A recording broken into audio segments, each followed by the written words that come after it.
सोहम। प्रणाम गुरु जी को। क्या विषय चल रहा था अपना?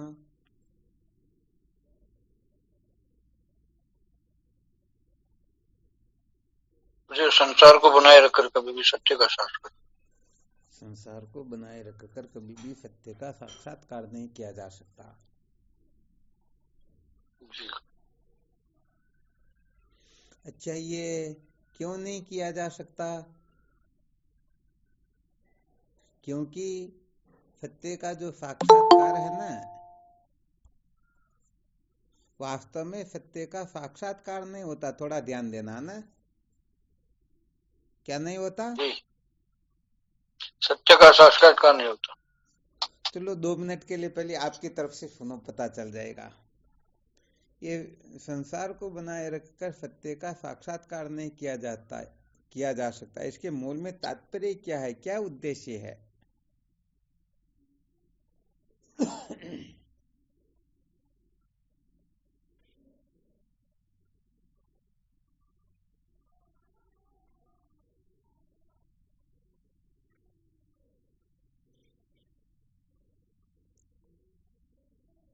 मुझे सत्य तो अपना स्वरूप ही है। स्वरूप का क्या साक्षात्कार है? बहुत बहुत धन्यवाद, बहुत अच्छी बात। सत्य अपना स्वरूप ही है ना? तो उसका जी गुरु जी। साक्षात्कार क्यों नहीं किया जा सकता, क्या कारण है? अपने से मन कुछ है ही नहीं, कुछ अपनी खुद ही है, तो अपने आप का क्या साक्षात्कार। तो अपने आप का साक्षात्कार यदि आवश्यक नहीं हो तो फिर अपन जो ये बहुत कुछ कर रहे हैं ना, साधन भजन कर रहे हैं, वेदांत का श्रवण मनन कर रहे हैं, सत्संग भी सुन रहे हैं, सब कुछ कर रहे हैं, ये किसके लिए है फिर? वो तो अपने आप को जब जानते नहीं तो इसलिए कर रहे हैं। जब अपने आप को जान जाएंगे तो फिर क्या करें। या अब निर्णय क्या निकालेंगे? कहने का मतलब इनकी आवश्यकता है या नहीं। अभी जो आपने बताया ना कि अपने आप के साक्षात्कार के लिए किसी की आवश्यकता नहीं है, जबकि हम ये बहुत कुछ करें, तो इनका थोड़ा अच्छी तरह से स्पष्टीकरण करके फिर निर्धारण करो इनका।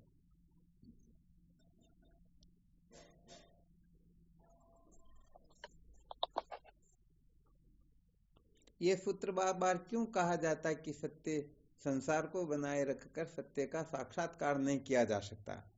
इसका मतलब या तो सत्य का साक्षात्कार किया जा सकता है इसीलिए कह रहे हैं ये, या फिर डायरेक्ट ही ऐसा कहना चाहिए कि सत्य का साक्षात्कार तो किया जा सकता ही नहीं, चाहे संसार को बनाए रखो या मत रखो। तो इसे ध्वनित तो यही हो रहा ना। जी गुरु जी। तो इतना टाइम हो गया, आपने कभी इसके बारे में किसी ने शंका की ही नहीं। वही सत्य का साक्षात्कार तो होता ही नहीं रोज, ये क्या है? इसके सुनाने के मूल में तात्पर्य क्या है, उद्देश्य क्या है, प्रयोजन क्या है?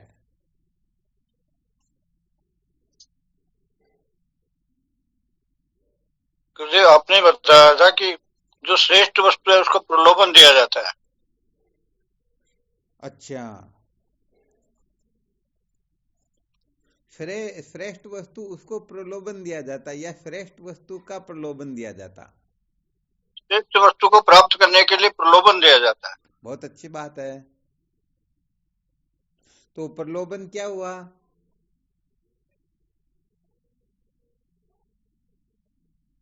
कि उसका उसका साक्षात्कार करने से सर्व दुखों की निवृत्ति, परमानंद की प्राप्ति हो जाएगी। बिल्कुल, बहुत अच्छी बात है।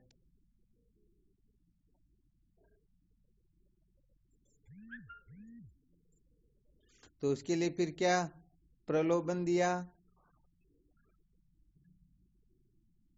सर्व दुखों की निवृत्ति और परमानंद की प्राप्ति के लिए। हाँ, ये थोड़ा संकेत कर देते हैं। जी जी।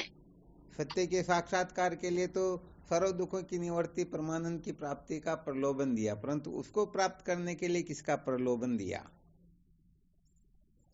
उसको प्राप्त करने के लिए ज्ञान का प्रलोभन दिया गया। ज्ञान की निवृत्ति से ही हो सकता है। चलो, बहुत अच्छी बात है।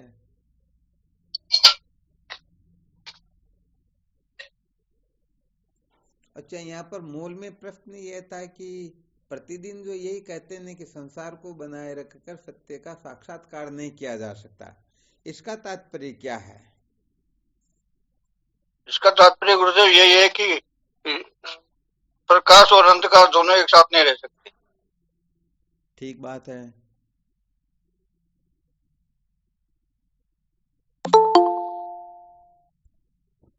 शिवोहम स्वामी जी। हाँ शिवोहम, बोलो। असत्य को सत्य मान लिया। असत्य को सत्य मान लिया ना? हाँ, संसार को सत्य मान लिया। बहुत अच्छी बात है।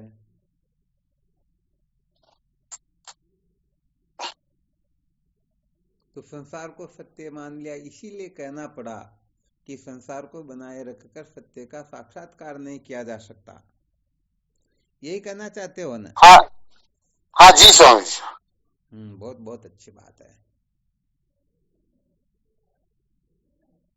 अच्छा, थोड़ा विचार करें, जब संसार को ही हमने सत्य मान लिया, ध्यान देना अच्छी तरह से ना, जी स्वामी जी। जब संसार को ही हमने सत्य समझ लिया, तो फिर और दूसरे सत्य को जानने की चेष्टा हम क्यों करेंगे? क्या आवश्यकता होगी?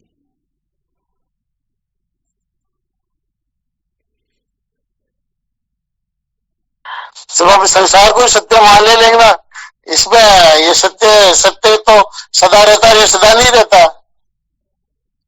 नहीं, वो तो अब समझो अपनी क्लास में जो साधक सब विवेकी इस बात को समझ गए, परंतु संसार में किसी को जाके कहे तो वो तो संसार को पहले ही सत्य मान के बैठे ना। जैसे भूखा व्यक्ति तो भोजन कर सकता, परंतु जो पूर्ण रूप से तृप्त है उसको भोजन की इच्छा होगी क्या? नहीं, उसको तो नहीं होगी स्वामी। उनको नहीं होगी, है ना? तो संसार को हम सत्य समझ करके बैठे, तो फिर संसार को सत्य समझने के बाद में किसी भी सत्य की ओर अपनी प्रवृत्ति होगी तो नहीं? वो तो ये तो पक्की बात है।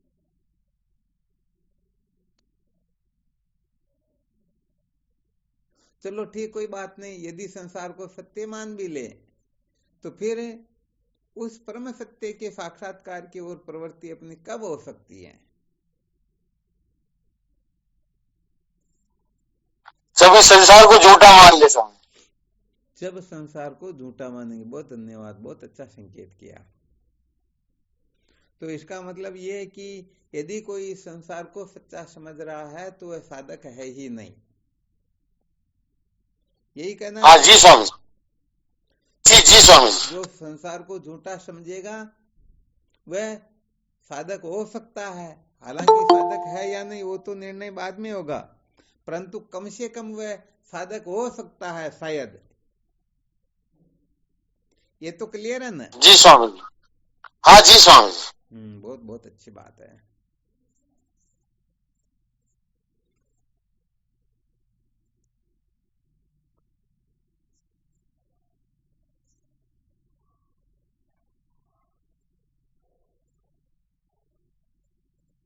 अच्छा, और भी कोई साधक इस विषय में कुछ अपना संकेत कर सकते हैं, थोड़ा अनुभव प्रकट कर सकते हैं? मोहनानंद जी महाराज ने और भवानी शंकर जी ने बहुत अच्छा संकेत किया। और भी आप अपने हिसाब से, बार बार जो कहा जाता है कि संसार को बनाए रखकर सत्य का साक्षात्कार नहीं किया जा सकता, तो यहाँ पर थोड़ा संकेत ये किया गया कि सत्य जो है वो साक्षात्कार का विषय है ही नहीं, सत्य का साक्षात्कार होता नहीं, और संसार को हम बनाए रखे फिर भी ये बना रहेगा ही नहीं। बना रहेगा क्या? नहीं रहेगा वो। ये तो प्रत्येक क्षण में नष्ट हो रहा ना। जी गुरुदेव। फिर यहाँ पर क्या व्यवस्था करेंगे? ऐसा क्यों कहा जाता है? सत्य का साक्षात्कार भी संभव नहीं है और संसार को बनाए रखना चाहे फिर भी ये बना रहेगा नहीं, तो दोनों बातें तो गड़बड़ हो ही रही वैसे। तो फिर प्रतिदिन सबसे पहले यही प्रस्तुति की जाती है, तो फिर इसका प्रयोजन क्या है? क्योंकि अपने हृदय में ऐसी शंका उदय होनी चाहिए, जब प्रतिदिन एक ही एक सूत्र पर चर्चा चल रही है तो साधकों के हृदय में इस प्रकार के भाव उदय हो जाने चाहिए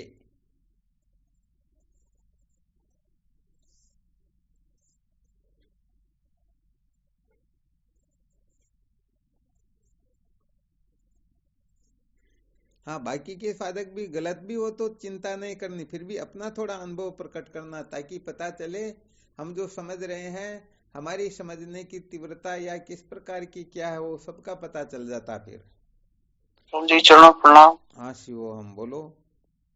असाक्षात्कार की जो भ्रांति होगी इसके कहते हैं।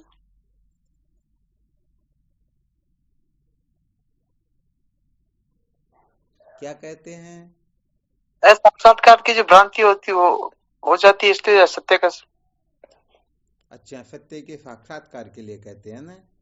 जी। संसार को बनाए रखने की क्यों कहते हैं फिर? इसमें क्या कारण होगा?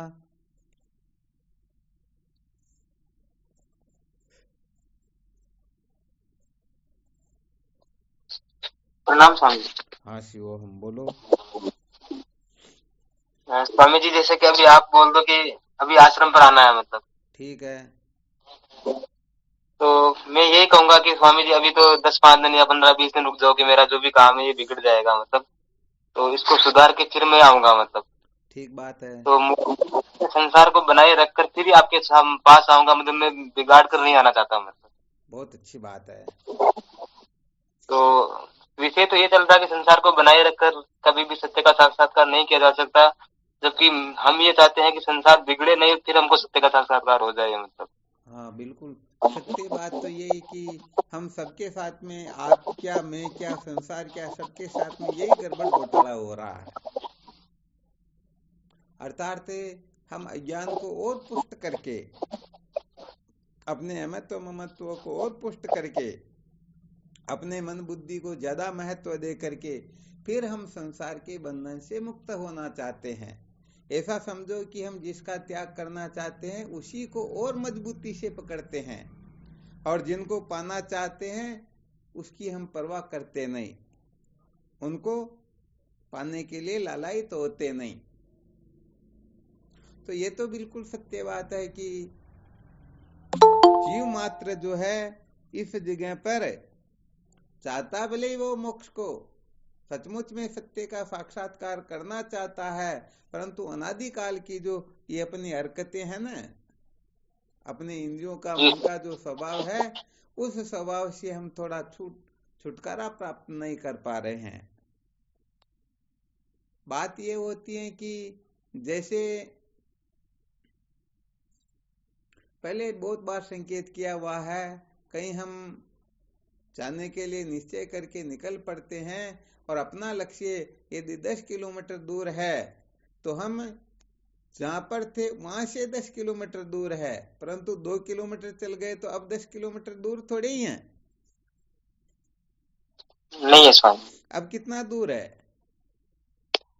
अब 8 किलोमीटर। तो यहाँ पर मूल बात ये होती कि हम जिस जगह पर पहले बैठे हुए थे वहां से जब हम 10 किलोमीटर दूर पहुंच जाएंगे, समझो लक्ष्य को प्राप्त कर चुके हैं, और वहां से 10 किलोमीटर दूर है तो समझो हम जहां के तहां ही बैठे हुए हैं। तो हम यहाँ ये मंथन नहीं कर पाते हैं कि हम पहले जिस जगह पर थे वहां से कितना ऊपर उठ गए, उसका कितना त्याग हो गया, हम उनसे कितने दूर निकल गए। सत्य बात तो यह है कि हम पूर्ण रूप से जब लक्ष्य पर पहुंच जाएंगे तो जहां पर पहले थे उस जगह का अत्यंताभाव ही हो जाएगा। अच्छा, तत्व साक्षात्कार होने पर मन बुद्धि सब जल करके भस्म हो जाते या नहीं हो जाते हैं? जब अविद्या ही नहीं रहती तो विद्या का कार्य शेष रहेगा क्या? नहीं रहेगा तो नहीं रहे। मंथन हम ये जरूर कर लेते, मैं लक्ष्य से इतना दूर रहा या इतना नजदीक पहुंच गया, ये तो देखते हैं, परंतु ये नहीं देखते हैं कि मैं जिस जगह पर पहले अटका हुआ था वहां से कितना दूर निकला हूं। तो यहां पर तो करबड़ ये भी तो हो जाती है ना, जैसे गाने के बेल को घर पर ही 50 कोस हो जाते हैं, क्यों गाने के बेल को घर ही कोस 50। तो सुबह से शाम तक वह चलता है, आंखों पर पट्टी बंधी रहती है। शाम को जब पट्टी खोली जाती है तो वह सोचता है कि मैं 50 किलोमीटर दूर चला गया, 50 कोस चला गया, 150 किलोमीटर चला गया, परंतु जब पट्टी खोली जाती तो कहाँ पर रहता वो? वहीं पर रहता है स्वामी। तो अब यहाँ मूल में गड़बड़ क्या हो रही है? जैसे सर्प में रस्सी का भ्रम होता है तो हम रस्सी के भ्रम से किसी न किसी प्रकार से छूट जाते हैं, परंतु माला का भ्रम हो जाता है। माला के भ्रम से छूटते हैं तो दरार का भ्रम हो जाता है, डंडे का भ्रम हो जाता है, जलधारा का भ्रम हो जाता है, कुछ न कुछ भ्रम होता रहता न। जी स्वामी जी। तो बताओ विचार करके, जैसे पहले लक्ष्य से हम 5 कोस दूर थे, लक्ष्य अपने से 5 कोस दूर था या अपन उनसे 5 कोस दूर थे, और अब ऋषि का भ्रम, ऋषि का साक्षात्कार तो हुआ नहीं परंतु सर्प का भ्रम मिट गया। तो हम सोच लेते हम तो ज्ञानी हो गए, वह हमको तत्व का साक्षात्कार हो गया, परंतु यहाँ पर सर्प का भ्रम जरूर मिटा परंतु माला का भ्रम हो गया। तो बताओ अब इस समय भी हम लक्ष्य से 5 कोस दूर है या नजदीक पहुंच गए? दूर है स्वामी जी बिल्कुल। बात तो वही हुई, पहले एक गड्ढे से निकले और दूसरे गड्ढे में जाकर के गिर गए, हो गए ना गड़बड़े? जी स्वामी। तो हम कुल मिलाकर के कल्पना क्या करते हैं,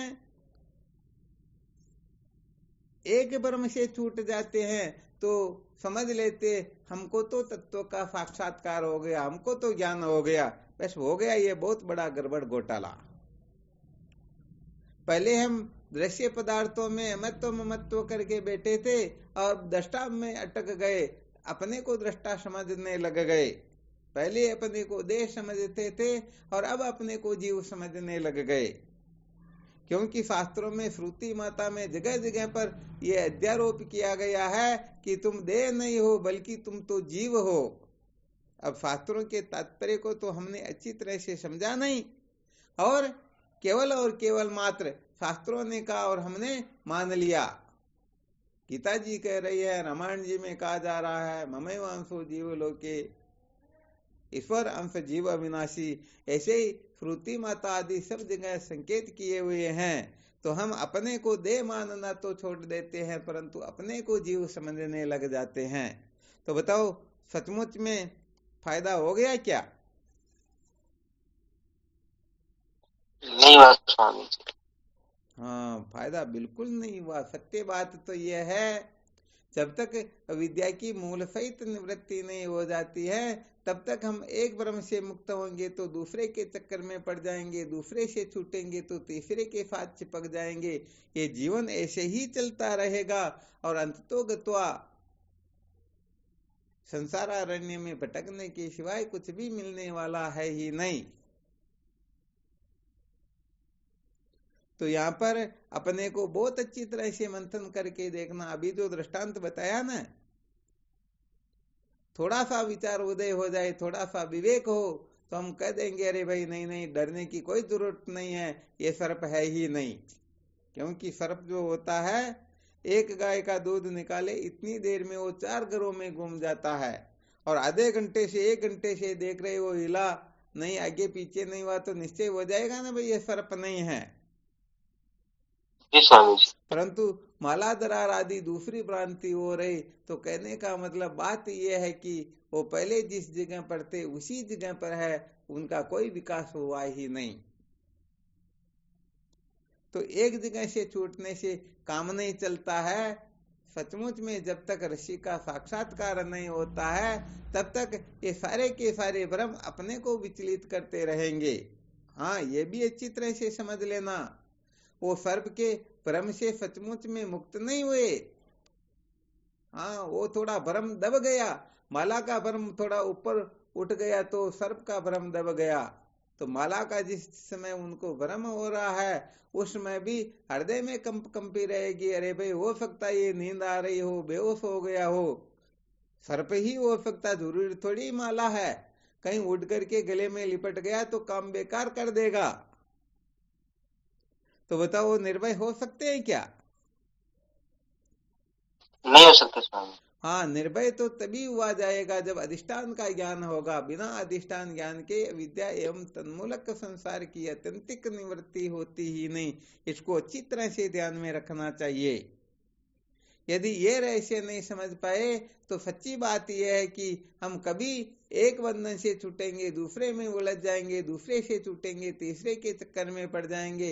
ये जीवन ऐसे ही चलता रहेगा और हम सत्य के साक्षात्कार से वंचित हो जाएंगे।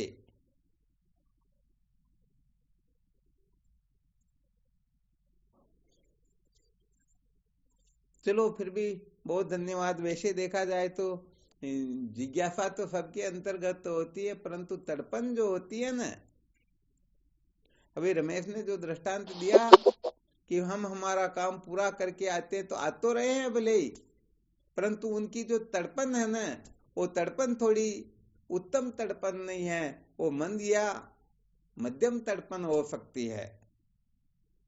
जबकि उत्तम तड़पन जो होती है वो सचमुच में हमें तत्क्षण निहाल कर देती है। वो 3 प्रकार की जो लट्टें बताई ना, वो गोल होने वाली तो बिल्कुल ही संसार के क्षेत्र में उनका तो यहाँ कोई औचित्य ही नहीं है। यहाँ पर 2 प्रकार की लट जरूर मिल सकती है, एक तो आगे पीछे से चिपकने वाली और एक बिल्कुल खड़ी होने वाली। तो जो बिल्कुल खड़ी होने वाली है उनकी तड़पन सबसे उत्तम है, और दूसरी जो है उनकी तड़पन थोड़ी कमजोर है। छुटकारा मिल जाए तो अच्छी बात है, नहीं मिले तो ज्यादा चिंता करने की आवश्यकता नहीं है।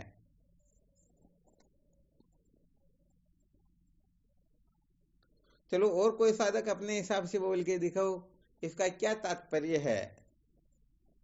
संसार को बनाए रखे फिर भी ये बना नहीं रहेगा, और सत्य का साक्षात्कार हम करना चाहते हैं, परंतु सत्य का साक्षात्कार तो होता ही नहीं। फिर प्रतिदिन यही सूत्र, इसी के ऊपर चर्चा की जाती है। आखिर क्यों, क्या कारण है?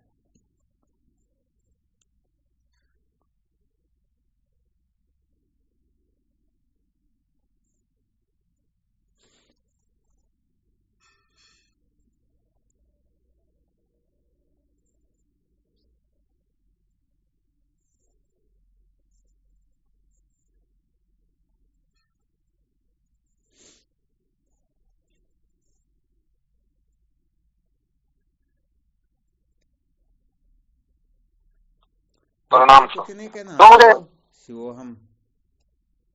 हम अपने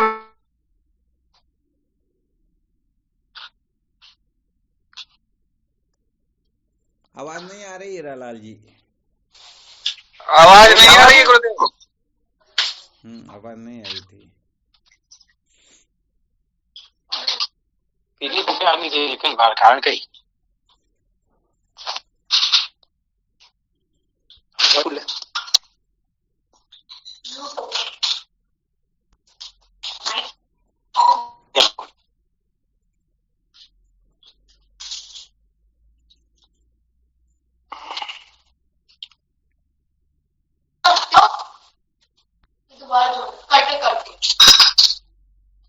तो जल्दी लगता भी नहीं है।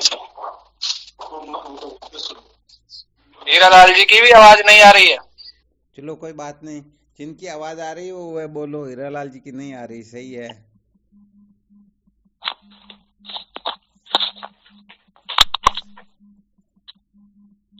मैसेज टाइप कर दो।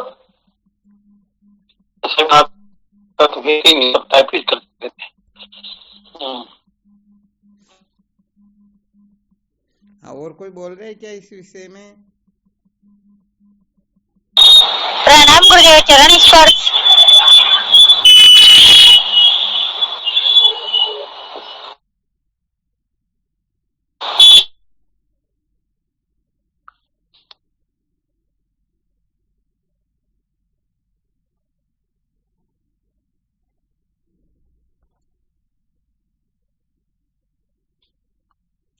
कोई कुछ नहीं बोलना चाह रहा?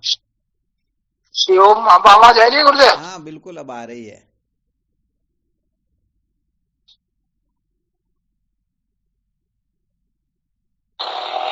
प्रणाम गुरुदेव, चरण स्पर्श। हाँ शिवम हो गया ना। जैसे कहा जा, आपका प्रश्न यही है, सत्य संसार को बनाए रखकर सत्य का साक्षात्कार नहीं हो सकता, क्योंकि पहले हमारी आसक्ति देह से ही ऊपर नहीं उठी है गुरुदेव। अच्छा,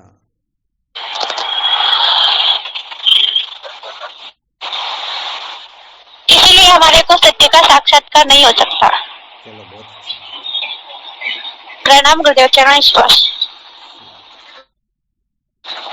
हाँ हीरालाल जी, आप क्या सुना रहे हो?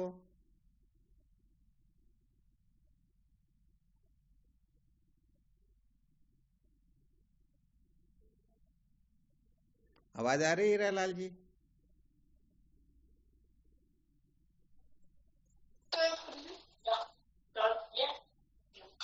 चलो, और कोई बाकी साधक कुछ बोलना चाहो तो देख लो। स्वामी जी के चरणों में कोटि-कोटि प्रणाम। हाँ शिव। गुरुदेव, घड़े को बनाए रखेंगे जब तक मिट्टी का साक्षात्कार कैसे होगा गुरुदेव? और जेवर को बनाए रखेंगे तो सोने का साक्षात्कार कैसे होगा? अच्छा, इसी प्रकार संसार को बनाए रखेंगे तो फिर यहाँ पर फिर इस मिट्टी को बिगाड़ेंगे या क्या करेंगे? एक को बनाए रखेंगे तो गुरुदेव ऐसे ही होगा ना। जो मिट्टी घड़े को बनाए रखेंगे तो मिट्टी का कैसे फिर यहाँ साक्षात्कार के लिए क्या करना होगा? जैसे एक तो घड़े को फोड़ना होगा या क्या करना, इसके बारे में थोड़ा संकेत कर देते तो अच्छा रहता। इसका बाद हो जाए गुरुदेव। अच्छा, बहुत अच्छी बात है। तो यहाँ पर बात ये होती है ना, आप जैसा बता रहे हो ना, तो समझो जो कड़े के बाद होने से डर लगता हो कि अरे हमारा घड़ा पता नहीं कहाँ चला जाएगा, हम तो ऐसा नहीं करेंगे, हम तो इसको बनाए रखेंगे, तो फिर सचमुच में वह मिट्टी के साक्षात्कार से वंचित ही रहेंगे। यही कहना चाह रहे हो ना? जी। तो यहाँ पर सचमुच में यदि कोई संसार के छूटने से डरता है, कौन से संसार से? जीवकृत सृष्टि से, अपने रचे हुए संसार से। ये अपनी अमता ममता सत्यत्व प्रियत्व रमणीयत्व बुद्धि जो है, अपने बारे में जितनी भी कल्पनाएं हैं, मैं ऐसा हूं वैसा हूं, ये सारी कल्पनाएं नष्ट होने लगे और हमको यदि डर लगने लग जाए कि अरे हमारी कल्पनाओं का क्या होगा, तो निश्चित रूप से वह सत्य का साक्षात्कार कर सकते ही नहीं। इसलिए सबसे पहले अपनी कल्पनाओं से अपने को छुटकारा प्राप्त करना होता है, और इन कल्पनाओं से छुटकारा प्राप्त करने के लिए ही ये विषय प्रतिदिन सुनाया जाता है कि संसार को बनाए रखकर सत्य का साक्षात्कार नहीं किया जा सकता। तो यहाँ संसार को बनाए रखने से तात्पर्य है जीव भाव से ही है, अपनी कल्पनाओं से ही है, अपने मन बुद्धि को महत्व देने से ही है। अर्थात हम यदि देह को, मन बुद्धि को, अनात्म पदार्थों को महत्व दे रहे हैं, किसी भी प्रकार से महत्व दो, तो समझ लेना चाहिए हम सचमुच में सत्य के साधक है नहीं।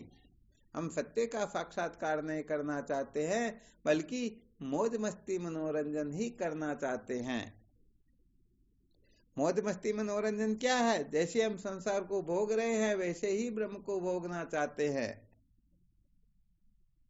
सचमुच में ब्रह्म साक्षात्कार थोड़े चाहते हैं क्या? और यदि ब्रह्म साक्षात्कार चाहते हैं तो इसके लिए तो इनका सम्यक प्रकार से वाद करना ही होगा, निषेध करना ही होगा, अपनी कल्पनाओं से अपने को छुटकारा प्राप्त करना होगा।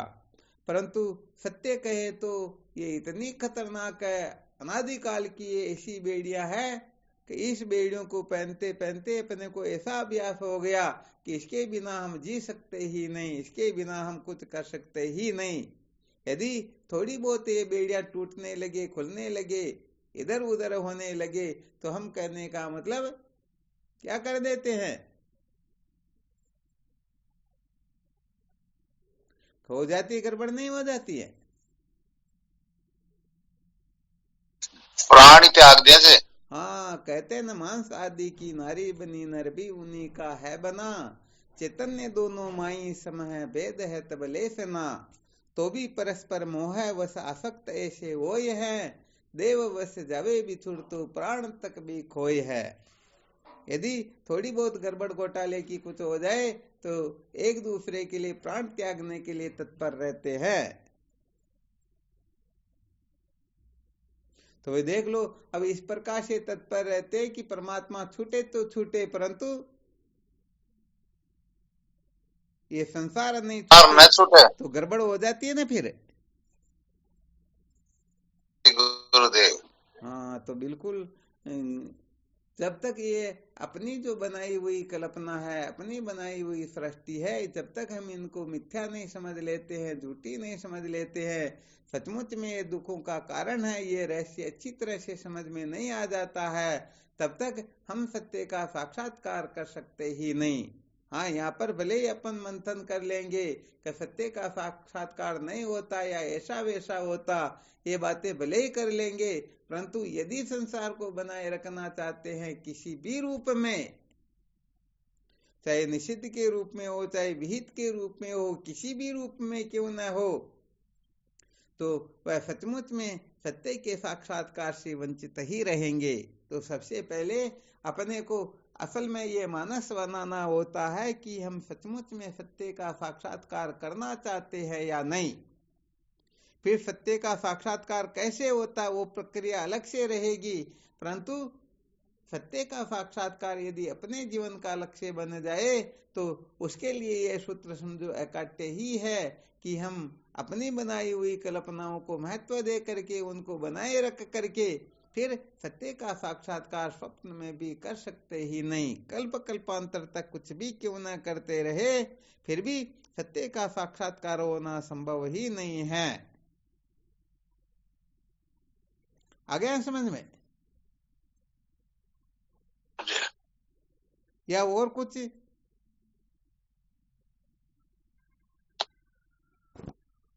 शिवम स्वामी जी। हाँ शिवम बोलो। एक निवेदन और, जो ये हम अपनी कल्पनाओं को कैसे मिटाएं? हाँ बस बहुत धन्यवाद। अपनी कल्पनाओं को कैसे मिटाएं?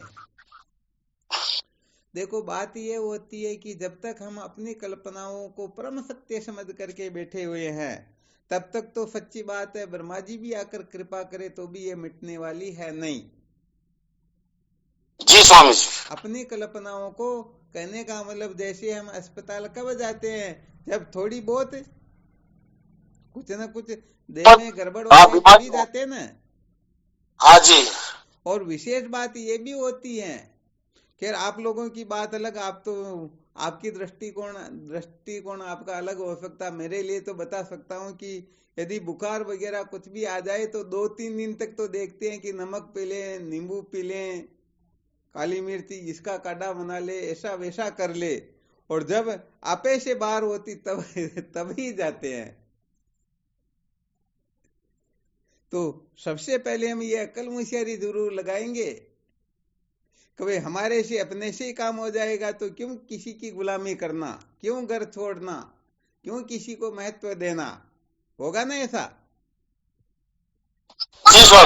और जब सचमुच में इन कल्पनाओं से छूटना दृढ़ लक्ष्य बना लिया हो और अपने से फिर नहीं छूट रही हो, तो फिर वह बाहर निकल के करके जरूर किसी न किसी का आश्रय लेगा। तो यहाँ पर तो कल्पना से छूटने की इच्छा भी नहीं होती है, तो बताओ, चाहे भगवान नारायणी गुरुदेव के रूप में क्यों न मिल जाए, कृपा कर सकते हैं क्या? नहीं कर सकते स्वामी जी। हाँ, इसलिए अच्छी तरह से निश्चय कर लेना चाहिए कि जब तक हम स्वयं अपने ऊपर कृपा नहीं करेंगे तब तक कोई कृपा करने के लिए तत्पर होगा ही नहीं। प्रकृति भी उसी की रक्षा करती, उसी की सहायता करती है जो तत्पर होता है। हाँ, बाकी नहीं हो सकती। मूर्ख हृदय नहीं चेत गुरु मिले बिरंची सम। मूर्ख हृदय न चेन गुरु मिले बिरंची सम। तो यहाँ पर कहने का मतलब, जैसे वो लोहे से किसी कुदाला बनाया जाता है ना,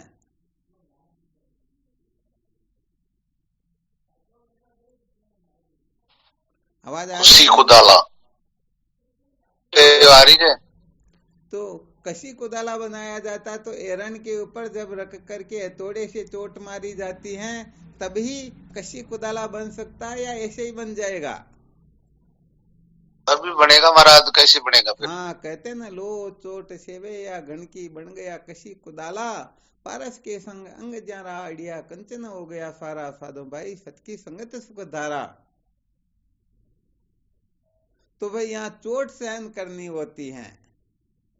चोट सहन करने का मतलब हमने जो संसार बना रखा, कौन सा? जीव रचित, हमने जो कल्पनाएं कर रखी हैं उस कल्पनाओं के ऊपर प्रहार हो, वो कल्पनाएं मिटने लगे, वो नष्ट होने लगे और हम पागल हो जाते, अरे अरे हमारा तो संसार नष्ट हुआ, अरे ऐसा कैसे हो गया, वैसा कैसे हो गया।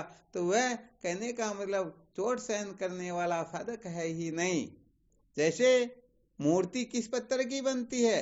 जो चोट को स्वीकार कर ले उसकी, या थोड़ी सी चोट लगने पर कांच की तरह कितने टुकड़े हो जाए उसकी? चोट सहन कर ले उसकी। हाँ, चोट सहन करे, बस उसी का वो बनता है। तो यहाँ पर हथौड़े से जब उस लोहे को पीटा जाता है उस समय यदि वो चोट सहन कर ले अग्नि में तप करके, तो उसका कुछ न कुछ बन ही जाता है, और नहीं करे तो कुछ भी नहीं बन पाता है। अच्छा, यहाँ थोड़ा विचार करके देखो, अरन और हथौड़ा और मार खाने के लिए सबके लिए तो ठीक है, परंतु यदि संडासी न हो, पकड़ने का औजार न हो तो भी नहीं बने, नहीं बनेगा ना। तो ये जी दो सूत्र गुरुदेव। ज्यादा विशेष होते हैं, एक तो पकड़ने की सामर्थ्य और एक जो चोट सहन करने की सामर्थ्य।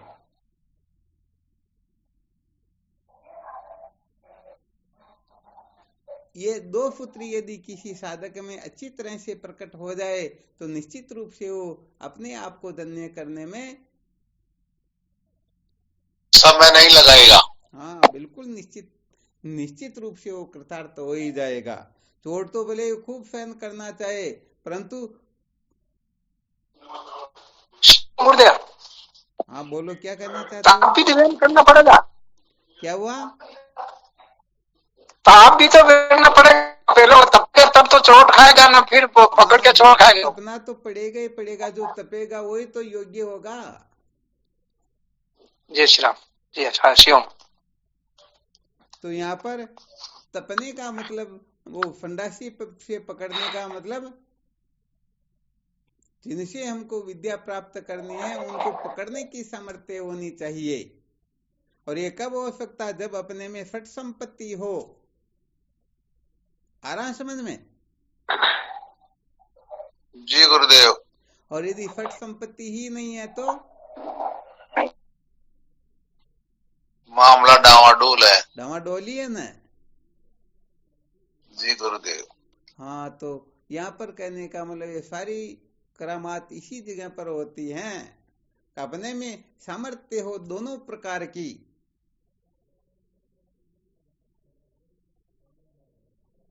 तो वह निश्चित रूप से इस भव पाश से मुक्ति प्राप्त कर लेगा।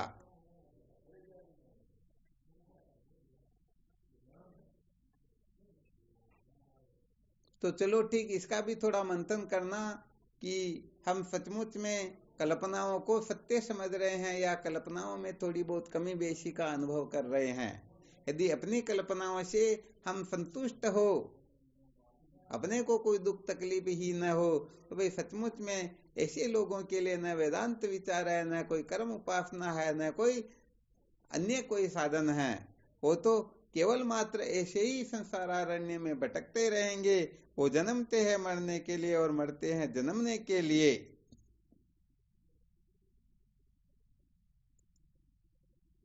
आ गया समझ में?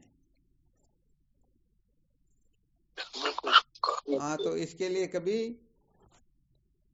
सब एकांत में बैठो, विचार करो, तब देख लिया करो कि हम सचमुच में अपनी कल्पनाओं से ही संतुष्ट है अथवा इनमें कुछ अपने को कमी का अनुभव होता है।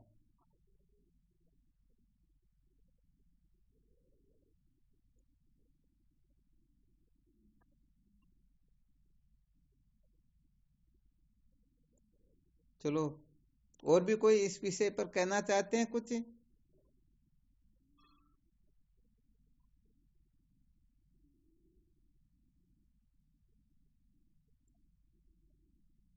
शिवोहम स्वामी जी। हाँ, शिवोहम। हम अपनी कल्पनाओं से संतुष्ट है तो फिर इसे छूटने के लिए तो विचार करना पड़ेगा, तब छूटेंगे। नहीं, संतुष्ट है तो उनको छोड़ने की आवश्यकता कहाँ पर? नहीं स्वामी जी, कभी कभी जैसे अभी प्रधानमंत्री है, ठीक बात है जी, अब या राष्ट्रपति, उसके आगे पीछे ऊपर नीचे कमांडो चलते हैं, फिर भी उसको मृत्यु का डर तो लगता है कि नहीं लगता है? क्यों? अरे उसको मृत्यु का डर नहीं हो तो कमांडो क्यों लगाता? चलो, ठीक बात है। अगर उससे प्रश्न कर लिया जाए कि तेरे पास तो इतनी सुख सुविधा है जेल की, तो फिर ये सुरक्षा क्यों है? मृत्यु का भय तो उससे भी तो रहता है ना स्वामी जी। तो उसको विचार कर ले तो अपनी कल्पनाओं से मुक्त होने के लिए चेष्टा करेगा। सत्य बात है ये, जो अपने में कमी का अनुभव करेगा वही उस कमी को निकालने की चेष्टा भी करेगा, और जो कमी का अनुभव ही नहीं करता है तो उसके लिए फिर किसी की आवश्यकता ही नहीं है। फिर तो कोई जरूरत नहीं। हाँ, बिल्कुल सही बात है। तो थोड़ा विचार करें तो ये स्वामी जी विचार आप जैसे महान पुरुषों की सत्संग सुनेगा तो ही विचार होगा, बाकी तो विचार हो ही नहीं सकता। सवाल ही वही, ये भी तो सच्ची बात यह है कि जो अपने में कमी का अनुभव करता है और उस कमी को फिर निकालना भी चाहता है और निकालने की प्रक्रिया को ठीक तरह से समझता है, वही सचमुच में कृतार्थ होता है। अभी जो दो सूत्र बताए ना, एक तो पकड़ने की सामर्थ्य हो और एक जो सहन करने की सामर्थ्य हो। संडासी क्या काम करती? पकड़ने का काम करती या नहीं करती? करती है। ऐसे ही कहने का मतलब गुरुदेव को पकड़ने की सामर्थ्य हो, ऐसे पकड़ करके रखे कि एक क्षण के लिए भी हम इधर उधर न हो, न गुरुदेव इधर उधर हो सके। अब ये सामर्थ्य चाहिए सबसे पहले, और उसके बाद में चाहे कितना भी कष्ट दुख तकलीफ क्यों न, परंतु उसको भी सहन करे, क्योंकि हमें अविद्या के बंधन से मुक्त होना है। तो बताओ, ये दो सूत्र यदि किसी साधक में नहीं है तो भले सहन करने की सामर्थ्य खूब है, परंतु गुरुदेव की तो छाया के नजदीक में भी नहीं पहुंचते हैं, तो बताओ काम हो जाएगा क्या? नहीं होगा महाराज, नहीं होगा, बिल्कुल नहीं हो सकता स्वामी जी, कभी हो सकता ही नहीं। इसलिए हाँ, मैं यही कहना चाह रहा हूँ, भले ही खूब सुख संपत्ति हो, खूब चक्रवर्ती सम्राट हो, लेकिन जब तक गुरुजी के शरण में या संतों के शरण में नहीं, जब तक उसको छोड़ने की इच्छा ही नहीं होगी। हाँ, तो अब अपने को यहाँ निश्चय ये करना होता है कि हम सचमुच में अपने हृदय रूपी सिंहासन पर किस वस्तु को बिठा करके रखते हैं। यदि हृदय में काम क्रोध लोभ या संसार की कल्पनाएं बैठी हुई हैं तो हमारी प्रवृत्ति स्वतः ही 24 घंटे उस प्रकार की होगी।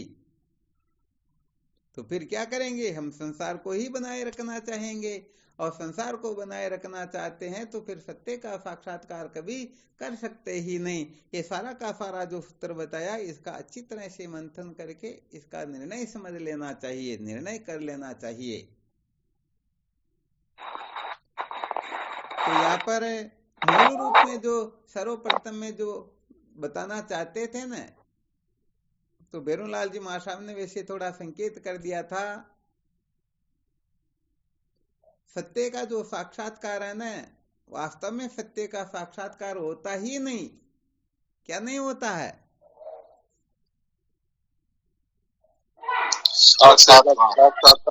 हाँ, बहुत विशेष सूत्र बता रहे, ध्यान रखना, कॉपी में भी नोट कर लेना।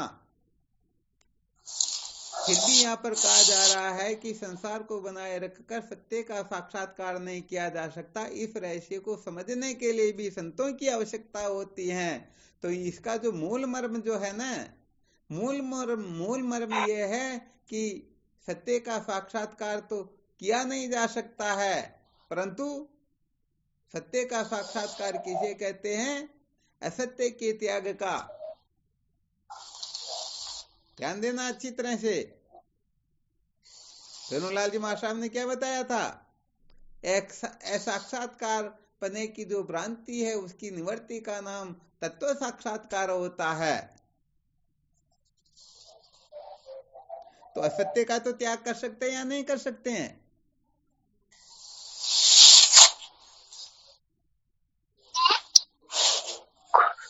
कर सकते हैं स्वामी, कर सकते हैं। और अपना सूत्र क्या चल रहा है?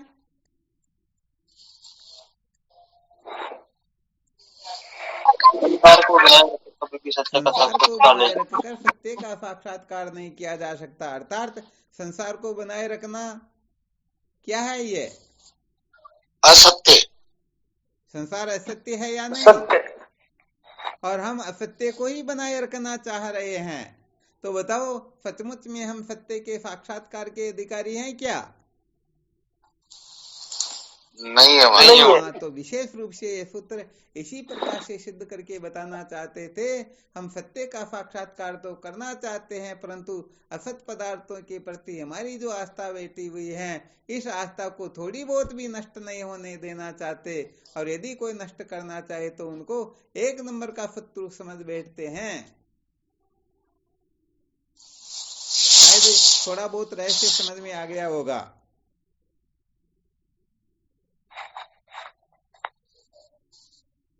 नहीं आया हो तो फिर इसका थोड़ा मंथन करते रहना, नहीं तो फिर कल की क्लास में इसका और विचार करेंगे। किस किस के समझ में आया? चलो एक दो का पता तो चले। ऑडियो ऑन करके देखो, पता चल जाएगा। हाँ, इनको तो थोड़ा बहुत समझ में आया। महाराज चलो, बहुत अच्छी बात है। सत्य को हम जिसको छोड़ना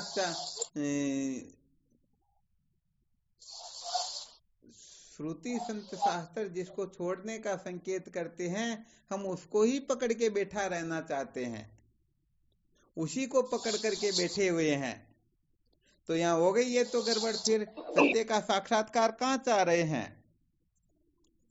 क्योंकि संसार को बनाए रखकर सत्य का साक्षात्कार कर सकते ही नहीं। तो असत्य के त्याग का नाम होता है सत्य का साक्षात्कार। और हम असत पदार्थों में ही आस्था लगाए हुए बैठे हैं, असत पदार्थों को ही बनाए रखना चाहते हैं, इनके प्रति ही हम 24 घंटे सजग रहते हैं, इनको ही महत्व दे करके बैठे हुए हैं। बस यही कारण है कि हम सत्य के साक्षात्कार से वंचित रहने वाले हैं, वंचित ही हैं और वंचित ही रह जाएंगे।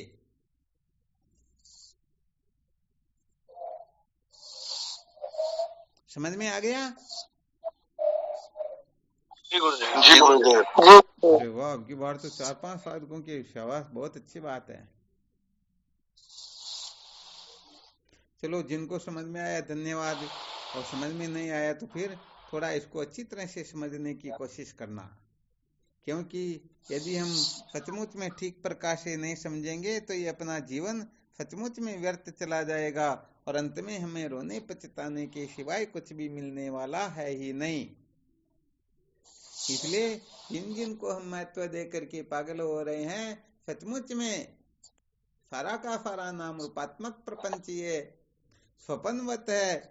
वास्तव में यहाँ न मिलना सत्य होता है, न बिछुड़ना सत्य होता है। मिलने की भी भ्रांति होती है, बिछुड़ने की भी भ्रांति होती है। इसलिए अनात्म पदार्थों के प्रति ज्यादा आग्रह न रख करके केवल और केवल मात्र सत्य के साक्षात्कार से ही जीवन धन्य होता है। बस इसको अच्छी तरह से निश्चय करके अपने जीवन को इस प्रकार से बनाने की चेष्टा करनी चाहिए। यही जीवन का सार होता है।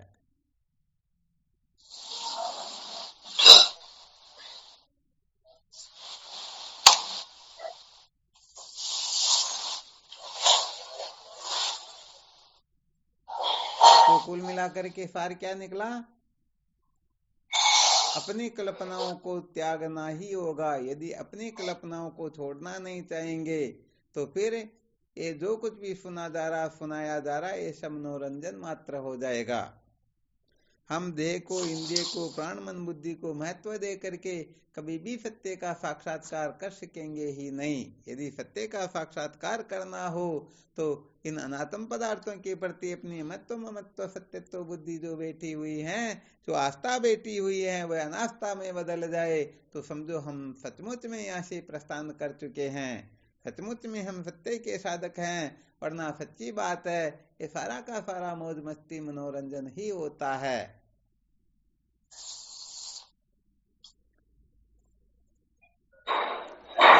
तो जो सत्संग सुनाई थी ना, कम से कम अपने को 24 घंटे में 1 घंटे का तो ऐसा निश्चय कर ही लेना चाहिए कि उस समय उस काम के सिवाय किसी को महत्व ही नहीं दे। फिर लाभ क्या होता है, हानि क्या होती है, उसका देखते हैं कि वास्तविकता अंत में फलित होगी। वो पहले तो पता नहीं चलेगा कि मेरा इतना नुकसान हो गया, ऐसा वैसा हो गया।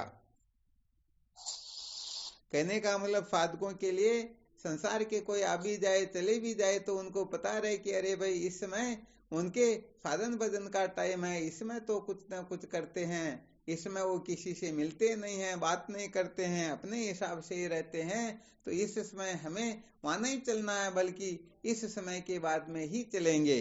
परंतु हम क्या करते हैं, किसी को पता नहीं लगना चाहिए, संतों के सामने साधक बन जाते हैं। वरना संसार में तो एक नंबर के वो हीरो हीरोइन बन करके घूमते, जैसे समझो हमारे जैसे संसार में कोई है ही नहीं।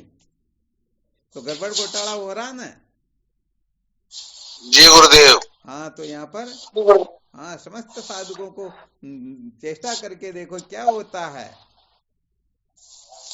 क्योंकि प्रकृति जो है ना, जो जैसा नियम बनाएगा ना प्रकृति, उसकी निश्चित रूप से परीक्षा लेगी। क्योंकि जो पढ़ते हैं परीक्षा तो उसी की होती है। तो जो जिस समय को चयन करेंगे उस समय प्रकृति कोई ना कोई रोड़ा अटकाएगी, कोई ना कोई व्यवधान करेगी ही करेगी। फिर उस समय देखना कि हम कितने टिक सकते हैं, कितने मजबूत रह सकते हैं। क्योंकि निश्चय तो कर ही रखा कि उस समय मुझे इसके सिवाय कुछ नहीं करना है। भले कोई आए चाहे जाए, रहे चाहे कुछ भी हो या कुछ भी ना हो। 1 घंटा नहीं तो आधा घंटा ही करो, 15 मिनट ही करो, 5 मिनट करके तो देखो क्या होता है। जीवन में परिवर्तन होता या नहीं होता, हमारे में कितनी सामर्थ्य है। हम सत्य के साक्षात्कार के लिए हाँ कितना बलिदान कर सकते हैं, कितना हमारे में त्याग वैराग्य है। जैसे धन कमाने के लिए हम विदेश चले जाते हैं या नहीं जाते हैं? चले जाते हैं महाराज। अरे अपने गांव का, घर का, पड़ोसियों का, घर परिवार कुटुंब वालों का सबका त्याग करके चले जाते हैं। तो मोक्ष की प्राप्ति के लिए ये संसार के जितने भी पता नहीं क्या क्या है, इनसे हम कुछ समय के लिए मुक्त हो सकते हैं या नहीं, ऊपर उठ सकते हैं या नहीं। और ज्यादा भी नहीं हो तो भी कम से कम इतना ही कर ले कि मैं इतने बजे से इतने बजे तक मौन रहूंगा, या मैं व्हाट्सएप नहीं चलाऊंगा। ये जो सूत्र होते हैं ना, तो उसमें देखते हैं कोई भारी जबरदस्त मैसेज क्यों नहीं आया हो, फिर भी हम ऑनलाइन क्या बोलते आते या नहीं आते हैं। तो अपने त्याग वैराग्य की भी कभी परीक्षा करनी चाहिए कि हम बिना भोगों के रह सकते हैं या नहीं। क्योंकि अभी तो हमारे पास में पता नहीं क्या क्या है, कमी है ही नहीं। परंतु हो सकता है ऐसा जन्म मिल जाए जिसमें हर प्रकार का अभाव हो, खाने पीने की भी दिक्कत आती हो, तो फिर वहां तो पागल हो जाएंगे ना। जी गुरुदेव, हो जाएंगे गुरुदेव। हाँ, तो संसार से मुक्त होने के लिए कम से कम 1 घंटा तो भले मौन रहे तो भी कोई दिक्कत नहीं। और ये बाकी यदि जैसे जो सूत्र बताए ना, फालतू कचरा कुछ नहीं देखना, कुछ भी उसमें इनका उपयोग आदि नहीं करना, अनात्म चिंतन नहीं करना, अनात्म पदार्थों को महत्व नहीं देना, ये सारा का सारा कचरा हम 24 घंटे में कितने समय के लिए, हाँ 1 दिन के लिए नहीं, वो तो दिन में बता ही दिया था। जब हम फ्री होते हैं तब गुरुजी को फोन कर देते, गुरुजी मैं फ्री हूं, बताओ क्या करना। परंतु गुरुजी जब कहे उस समय कर ले, तब समझो अब सचमुच में साधक हुए। वो तो कहते हैं ना, बासी फल तो भगवान को भी नहीं चढ़ाया जाता। चढ़ाया जाता क्या? नहीं चढ़ाया जाता। हाँ, तो यहाँ संकेत यही करना चाहते हैं कि हम सचमुच में अपने दिमाग से, अपने मन की कल्पना से भगवत प्राप्ति करना चाहते हैं, अथवा संत शास्त्र गुरुदेव जैसा कहते वैसा हम अपने को बनाना चाहते हैं। अपना मन जैसा कहता वैसा हम बनना चाहते हैं, या गुरुदेव जैसा निर्देश करते वैसा हम बनने की चेष्टा करते हैं। ये सारे के सारे सूत्र प्रकट होते रहेंगे और अपनी असलियत भी बाहर आएगी कि सचमुच में हम कितने पानी में हैं, कि ऐसे ही कल्पना करते हैं अथवा सचमुच में अपने जीवन में थोड़ा बहुत त्याग वैराग्य भी है, थोड़ी बहुत जिज्ञासा है या नहीं, इसका पता फिर चल जाता है।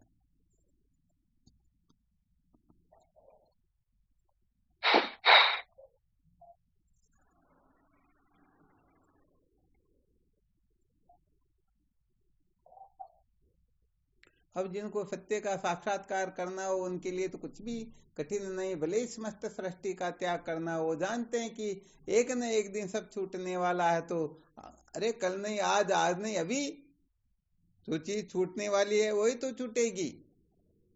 जो जन्मने वाला है वही जन्मेगा, मरने वाला है वही मरेगा। आत्मा तो ज्यों की त्यों होती है, वो तो जन्म मृत्यु से विनिर्मुक्त है।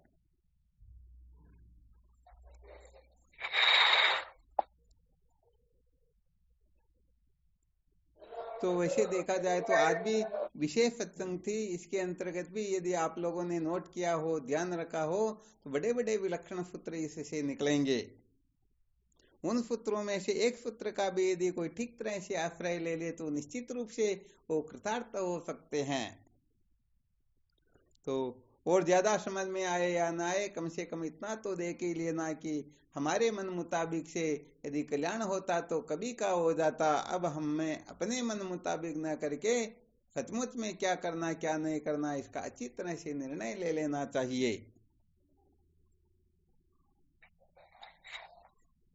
आ गया समझ में? जी गुरुदेव। आ गया गुरुदेव। इसीलिए आज वो फैजानंद जी ने कहा था ना, सुबह आज 11 बजे हम फ्री हैं और आप उस समय हमारे को कुछ सुनाना, तो फिर मैंने तुरंत ही कह दिया भाई मैं फ्री नहीं हूं ना, मैं तो 2 बजे के बाद में मेरे को टाइम मिलेगा। संकेत समझ में आ रहा ना? जी गुरुदेव। हाँ, बिल्कुल सत्य बात। अविद्या के बंधन से मुक्त होने वाले साधकों की तो यही पहचान होती है। वैसे ये इसलिए भी बताते हैं कि जैसे सीमा पर जो सैनिक होते हैं ना, वो 24 घंटे अलर्ट रहते हैं, उनकी 24 घंटे ऑन ड्यूटी रहती हैं। ऐसा नहीं कि आराम से सो जाओ, बैठ जाओ, मौज मस्ती मनोरंजन कर लो, कोई आवाज आएगी गोली की, बम की, किसी की, तो फिर देखेंगे, ऐसा नहीं होता है। ये संकेत ये सिद्ध करता है, अर्थात इस प्रकार से निश्चय करने वाले साधक समझो 24 घंटे अलर्ट है।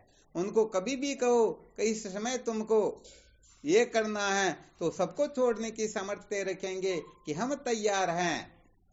और जिनको 5-15 मिनट के लिए समय मिलता तो पहले से ही कहेंगे भाई देखो हम उस समय ये करेंगे, उस समय ये करेंगे, इतने बजे हम फ्री है, तो भले आप ऐसा वैसा करो तो हम इसके लिए तैयार है।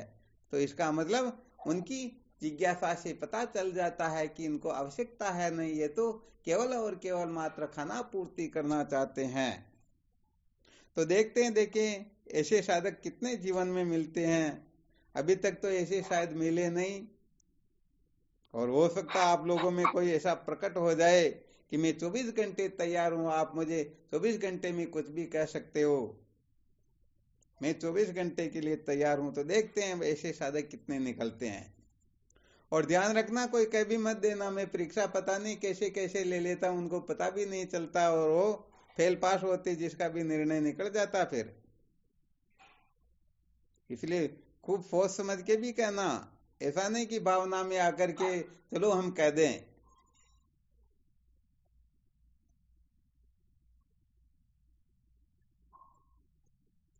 महाराज अब तक कत्ता साधक को लाग रहा है, तो दो कोई थान में सु लीर फाड़ वाली बात कहता है जी पक्का जी। हाँ, कोई बात नहीं, कोई नहीं मिलेंगे तो मैं तो हुई हूँ, मैं तो 24 घंटे तैयार ही रहता हूँ, और क्या।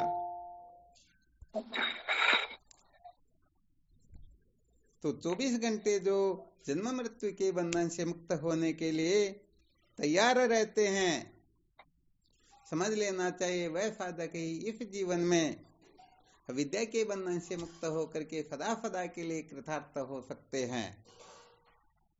आ गया ना अच्छी तरह से समझ में? जी गुरुदेव। तो आज का जो 1 घंटा आज हो गया, वैसे तो ये सत्संग थोड़ी विशेष थी, इसके बारे में अच्छी तरह से मंथन करना। चलो देखते हैं, इसको ग्रुप में भी डाल देंगे फिर, नहीं तो ठीक है ना। और अच्छी तरह से सुनने की चेष्टा करना, समझने की चेष्टा करना, और अपने को हम कितना अलर्ट रख सकते हैं, कितना कल्पनाओं से मुक्त हो सकते हैं, कितना अनात्म पदार्थों के बंधनों से मुक्त हो सकते हैं, कितना सत्य के साक्षात्कार को महत्व दे सकते हैं, इन सब का अच्छी तरह से मंथन करना, विचार करना, और फिर इस ओर सम्यक प्रकाश से हमें अग्रसर हो जाना है, इसको महत्व दे देना है। किसी को किसी भी प्रकार की शंका हो तो पूछ सकते हो।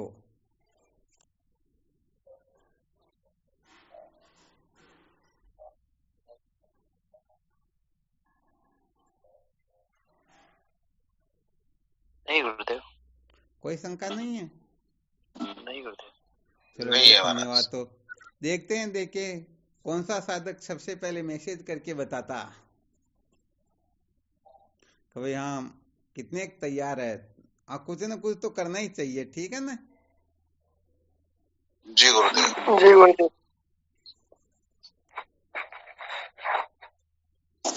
प्रणाम गुरुदेव, चरण स्पर्श। हाँ शिवोहम।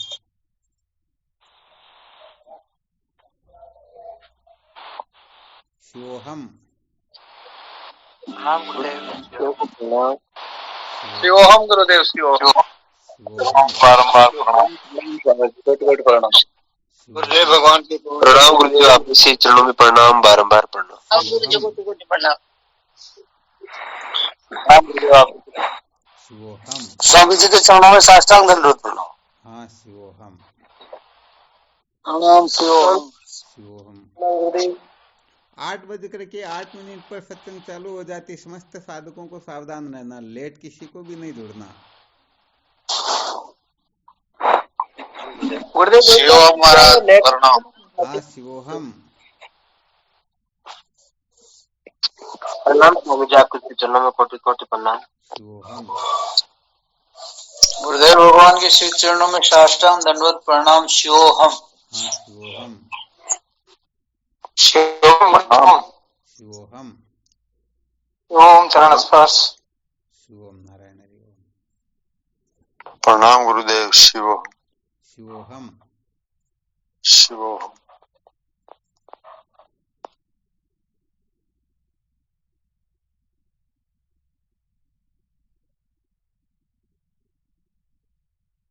कोटि कोटि प्रणाम स्वामी जी, आपके श्री चरणों में। शिवोहम।